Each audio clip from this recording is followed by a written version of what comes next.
தேசிய மொழி கல்வி மற்றும் பயிற்சி நிறுவனம் மற்றும் LOLPS இணைந்து மன்னார் மாவட்டத்தில் அரசு உத்தியோகத்தர்களுக்காக மேற்கொண்ட 100, 150, 200 மணித்தியால பயிற்சி நெறியை பூர்த்தி செய்த அரசு சான்றிதழ் வழங்கும் நிகழ்வு மற்றும் கலை நிகழ்வு இன்றைய தினம் சனிக்கிழமை புனித சவேரியர் ஆண்கள் கல்லூரி கேட்போர் கூடத்தில் சிரேஷ்ட மொழிப்பாட வளவாளர் சாகரிகா தலைமையில் இடம்பெற்றது.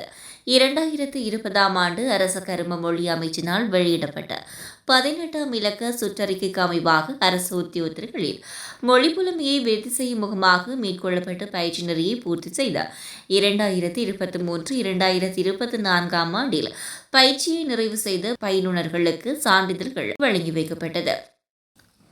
குறித்த நிகழ்வில் சிறப்பு விருந்தினர்களாக மன்னார் மாவட்ட உதவி செயலாளர் டில்சன் பயஸ், மன்னார் மாவட்ட சிரேஷ்ட போலீஸ் அத்தியட்சகர் அருண சந்திரபால மற்றும் பிரதிமாகாண விவசாய பணிப்பாளர் உதயச்சந்திரன், சிரேஷ்ட மொழிப்பாட நெறி வளவாளர் தமிழ்ச்செல்வம், தேசிய ஒருமைப்பாட்டு மேம்பாட்டு உதவியாளர் செந்துஜா, 2ஆம் மொழிப்பாடு வளவாளர் சுபாஜினி விநாயகமூர்த்தி உட்பட பலர் கலந்து கொண்டனர்.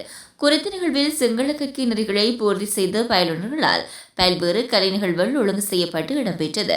அதே நேரம் புதிய சிங்கள பாடநெறியானது வருகின்ற மாதம் ஆரம்பிக்க உள்ள நிலையில் பயிற்சி நெறியை தொடர விரும்புவோர் 07763555221 தொடர்பு கொள்ளுமாறு தெரிவிக்கப்பட்டுள்ளது.